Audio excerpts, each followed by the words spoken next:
Okay. Thanks for having me. Oh.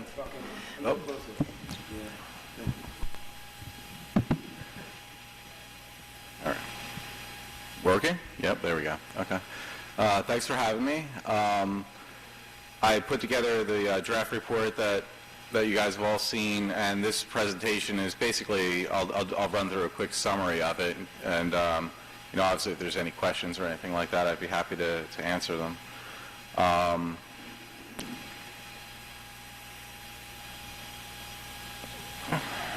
There we go. So these were the properties. I guess I was approached by Princeton over the winter, and we sort of got the ball rolling, and these were the subject properties that were to be evaluated and start implementing a plan regarding invasive species and also assessing trails. So these aren't obviously the entirety of all the properties where Princeton has ownership, but it does represent ones where there's a significant amount of natural areas within the properties. So 720 acres.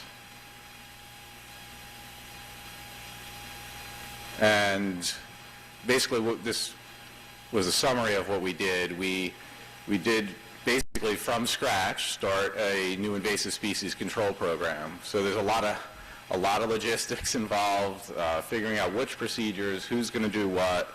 All that was worked out this year. And I think it was as smooth as any process like that could be when you're starting from scratch and figuring out what kind of materials are needed, where they're going to be stored, how they're going to be transported, et cetera, et cetera. So that was sort of just that in and of itself is a big accomplishment for year one, getting that kind of thing out of the way. And it certainly would smooth things over for any subsequent years where you don't have to do all those things have been figured out already. The trails were mapped at all those properties where they hadn't been mapped previously, so there was 14 miles of trails, and basically I walked all of them with a GPS unit.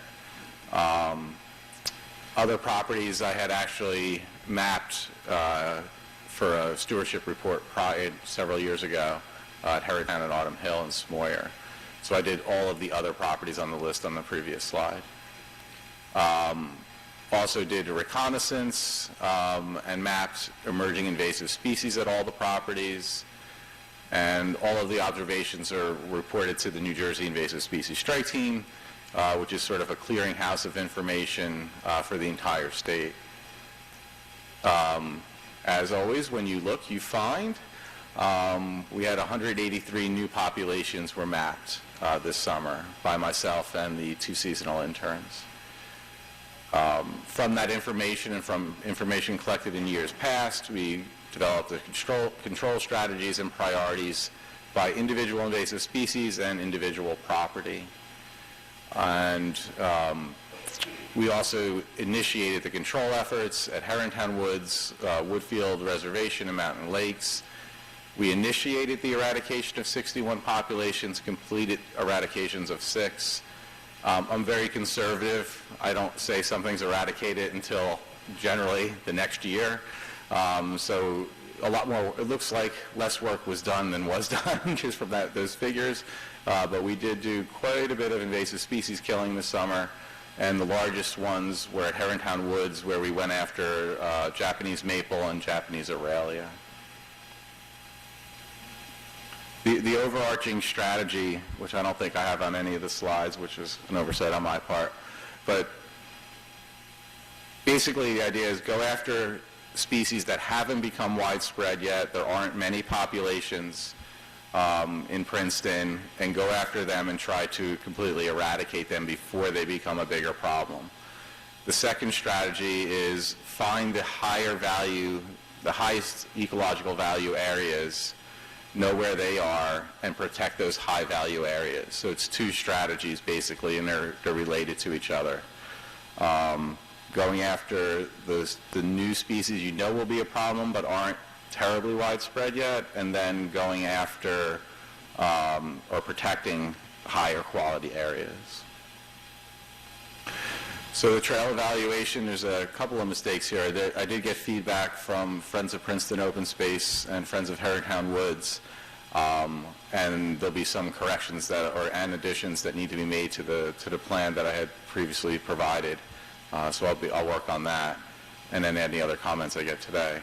But basically, there's all the trails were walked, and I basically, from a completely outsider point of view, without really knowing the history of these trails, how they were made, when they were made, just made my suggestions or thoughts as I walked through these places. In some places, it seemed like maybe there were too many trails, or it was confusing or difficult to figure out exactly where I was, basically. So, there's some cases like that. And in other cases, I made, like the Woodfield Reservation, I made, my observations were done before the Friends of Princeton Open Space opened a big can of whoop-ass and just went nuts and did a great job over there all summer long. I saw the numbers and things that they did. They are ridiculous. But yeah, so disregard my evaluation on that. They pretty much did all kinds of things this summer in the heat of the summer, which was an incredibly difficult summer temperature-wise. So here's some of the maps, just giving you an idea of the trails, for example, at Autumn Hill. This is the Mountain Lakes area. It seemed to make sense to just group the different named areas into one larger area. And one thing to point out on this map, obviously there's quite a few trails on there. A number of these trails are unofficial trails. So they're not even on like the kiosk map, for example. But everything that looked like a trail and was passable, I walked it and mapped it. And these are things where, maybe some of these unofficial trails could be closed and the map would be more simplified. But if I could have easily walked them, then anyone else can, and they'll be maintained in that condition and create confusion, especially for people new to the location. But yeah, there's quite a bit of trails there. Those are just a couple examples. I'm not going to read through this whole thing, but just trying to show you that I did do an evaluation of the quality of the different places. Just point out, like Autumn Hill Reservation has relatively high ecological health. Herringtown Woods, the Witherspoon Woods portion of the Mountain Lakes area is particularly healthy. Woodfield Reservation also has, higher health than some other areas, some other of the properties.